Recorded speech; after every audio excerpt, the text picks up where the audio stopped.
Yo, Matt, what's up? How you What doing? up, Doc? What up?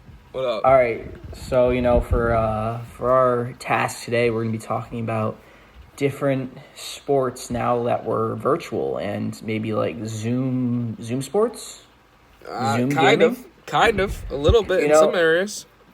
so for everyone watching, I have a list of different topics in sports, kind of topics, different leagues and everything. And Matt and I are going to talk about and discuss different things. And Matt doesn't even know what the order is yet. So we're just going to spit it out and just talk about it. So, Matt, the first one that we're going to talk about is the NFL draft. And I don't know about for you, but for me, it was really weird this year because I turned on the draft and I was watching it. And then for our first pick, it was, what's his name? Burrow. LSU. Yeah, Burrow. I can't believe I forgot his name. And I was like, wow. I was like, why is Burrow at his house right now? I was like, he should really be at the draft. And, like, I was like, oh, wow, that's not, like... They kind of can't be at the draft. Yeah, like, it just, like, blew my mind. And then, like, you kept on going. And it was actually kind of cool to see everyone in their house, I felt. Because, like, I feel like that reactions were more genuine. And they weren't for the fans. I don't know how you felt about that. I don't know if you had anything else. I honestly enjoyed the draft, more so than I typically do. It was a weird little twist on it, but it was obvious it had to be done, and there was a lot of good quality meme content coming straight out of the draft. I mean, obviously you got Bill Belichick's dog on the chair. Yeah, he was there forever. It's so funny. Vrabel's son pooping in the background with Frozone there for some reason. You got they cut to the Patriots pick and what's his name? Goodell's just chilling on the lounge chair. Yeah. And at one point he had the card upside down. Dude, I'm telling you, it was so genuine. It was one of the like every single person that was in the draft was actually like being them. Like they were in their home. They were comfortable. Like the one thing that I was very surprised about though was the commissioner. He wasn't. I thought they would have him on like a stage or something, like a fake stage. You know what I'm saying? Like, but no, they had him like an but he's just chilling in his basement. Yeah, like I was surprised by that.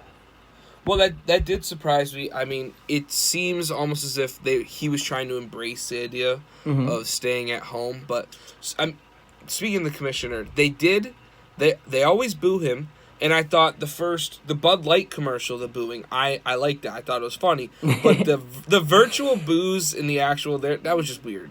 Yeah, I didn't like that. That's just how it has to come to though. Like people just. Like, that's what's funny. That's one of the things that draws it, like... Yeah. But, from, connecting the drafts, like, me and you, like, we go to school in Rhode Island, and we're at the University of Rhode Island, and there was Isaiah Coulter. He went, what was it, 174? 176, I think. Somewhere around there. Is it 170s to the Houston Texans, baby? Yep. Clap and Matt it up, right Houston here. Matt's Texans. a Houston Texans fan. Big Texans fan. Love to see it. I DM'd him on Instagram. He has not responded. Did you?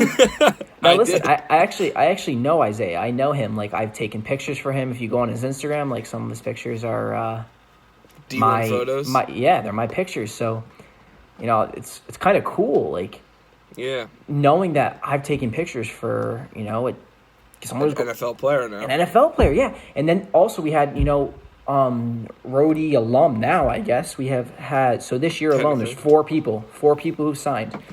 So that's pretty cool. I only think Isaiah was the only one that got drafted. No way. Isaiah was the only one to get drafted. No, I think the kicker got drafted in the 6th of the Pats. Did he? I don't think he signed. Did he? I think he got drafted, yeah. I don't know. I didn't, because he wasn't on the team this year, I really didn't do too much research about that.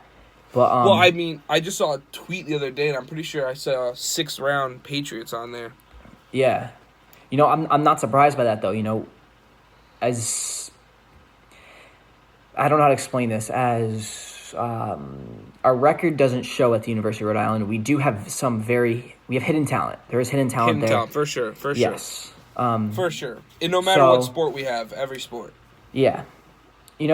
And we're not going to keep on dragging this on, so we're going to move on to the next topic, which is the NBA. Like, there's really not much to talk about the NBA right now, except that they just released a statement that they're going to be opening up select practice facilities on May 1st. I don't know if you have any with coronavirus. I don't know what you're... Yeah, I saw that what they were saying, the commissioner was saying that certain states and cities that their laws and their quarantine places have sort of let up, they're going to allow players to go in there. And for some teams, it's going to be good. For others, like the Jazz, where Gobert and, what's his name? Mitchell may never share the court again because that relationship is that's done. Fried, it's done. As I've read. Now, here's my other thing with that, and there's really not much to talk about with the NBA, but as long as these guys are quarantining and they're quarantining together and there's just the teammates and just the coaches there and, not too many people, close circle. I think it's okay. I really do think it's okay. And that's what, I'm just going to segue into the next topic from this, actually, but that's what they're saying with the MLB now. So they actually want to host all MLB games. I don't know the exact date that they want to start, but they want to start, and they want to have them. I think it was in May. It's very soon, I know that. But they want to have all MLB games at the exact same field in Arizona, and they want to have all the teams there quarantined together. And now I know the one person that was not a fan of this was Mike Trout. He did not like the idea. I didn't see that. Why did he not like it? Well, he felt that basically when they were quarantining, they had to be away from their family for months. And like he said, I'm used to being away from my family for a week. He's like, but I don't want to be away from my family for a month, and have a chance at getting even more sick and have to stay in a hotel room. And I agree with him on that. I don't know if that's necessarily the best decision. Yes, I know people want to watch baseball. I know that, but is it health-wise? Is that the best decision? Think about how many players you have in each baseball team, and you have 32 baseball teams. There's a lot. It's up there. It's at least 28, I believe. There's a lot. Okay. I understand players worrying about their health, but at the end of the day, their opinions aren't going to matter because if the fan base wants those baseball games something to do, and then the commissioner and the managers all agree, these players are getting paid $144 million plus for over a 6-year contract to play baseball. They're going to be forced to play baseball, or else they're going to lose their money. It's simple as that. Yep. And personally, I saw how it was supposed to run. They're saying it's supposed to be kind of like a spring training thing, meaning that there's limited amount of games and it goes straight into a playoffs bracket.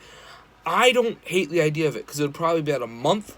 We get a month of baseball, and we get a crowned victor for the season, which we aren't going to have at this moment. That's the one thing that I'm not worried about, but what are they going to have on the NBA Finals? What are they going to have as a 2020 winner? Are they just going to take? They're just going to take away the 2020 spot. It's weird to think. I know in high school I was a track runner, and there is a huge track meet called the Penn Relays. And last year it was the 125th anniversary, and this year was the first time ever that they had to cancel it. Now they ran this through the Vietnam War. They ran this through World War II. It never stopped, and this is what's stopping it. It just blows my mind. With things like the NBA, it's possible for them to announce an MVP and Defensive Player of the Year. While players might rebel against that, think it's illegitimate because the season was only 50 games into it about that. That's still a lot of games, though, Matt. That is still a lot of games. It's over half. It is over half. And looking at that, you could easily pronounce an MVP. And while that won't exactly do all the awards correctly, because at that point, the 50-game mark, I still think Ja Morant would be the Rookie of the Year. Without a doubt. While Zion was making a solid push since he's been uninjured, so if by the end of that 82 games, he might have been the number one runner. I don't know, though, dude. Ja was disgusting. I don't know. I'll give him that. I don't know. He's played absolutely disgusting. Zion would have had to go completely back to his college days in order to do that. I don't think he was getting close. He was getting close. I don't know, dude. My boy Jake. But that's the point. That's the point. There's uncertainty. So that's why many players and many league owners and fans probably would that's be why they want to have it. Hesitant for the idea of a MVP or anything announced right now. I totally agree. And there's not really much. There's stuff to talk about, but I'm just gonna keep on moving with this one. This next topic, I guess. And I'm gonna go into NASCAR and Formula One, which I don't know if you've heard a lot about it, but basically there's people, NASCAR drivers and Formula One drivers, that have basically virtual reality setups in their basements, rooms, living rooms, wherever, and they have a screen. They have 3 screens, 1, 2, 3, and they have a steering wheel, they have their clutch, they have everything, and they just sit in a race chair and they'll race 150 laps like the real scheduled events, and they'll race against real drivers. And I just feel like it's obviously not going to be a real car, but I feel like that turns into a video game. I don't know. If you want my honest opinion, I think this is a really stupid idea because, hell, I could say I'm a NASCAR racer when I was 8 years old, and I walk into a Red Robin and I see a racing machine right there in the middle of the waiting area while my parents are waiting to get a table. Well, I pop in 2 quarters and look, I'm racing. I'm NASCAR. Yeah, so that's the thing. I mean, you do have to be like a registered NASCAR driver in order to register into these certain events. But the thing is, these guys work so hard to learn their cars and drive their cars.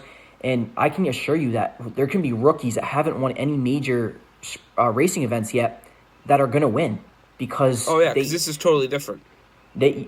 I'm sorry, but you can't, if your pit crew in real life is slow, your pit crew is going to be the same. You know what I'm saying? Yeah, speaking of, do they have to stop for pit crew or gas in this? So they do have to stop for pit crew. They do have to, it's all simulation, like all virtual. Everything's normal.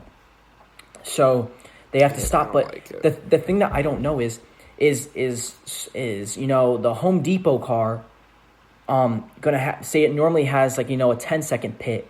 Does that mean that the Lowe's car that normally has a 15-second pit is also going to have a 15-second pit? 10 seconds. I don't think so. I don't think so. I think they're probably going to regulate that make at the same time. Yeah. And I just don't know how. Moral of the story. I like the effort. I've never appreciated NASCAR, and I will continue to think it's a waste of gas and killing our environment for no apparent reason. And also, this is incredibly stupid and a waste of anyone's dollars. Play Forza. It's $60 at most on the Xbox store. Yep, that's been my game for the past 3 weeks. I've been really hustling with that, but there's not really much more to talk about. Sports are at a completely different angle right now. There's nothing else that really we can say about it, It's doomsday. Sports is at a standstill, and there's nothing else we can do. And so is my love life. Well, hey, my love life is sports, so I can't say anything about that, and I think you're the same, so... Speaking of our love lives of sports coming to an end, so are Matt and I signing off. Matt, that made it sound like we were gonna die or something. We're off. Good night, everyone. Bye. I'll see you later. Myself.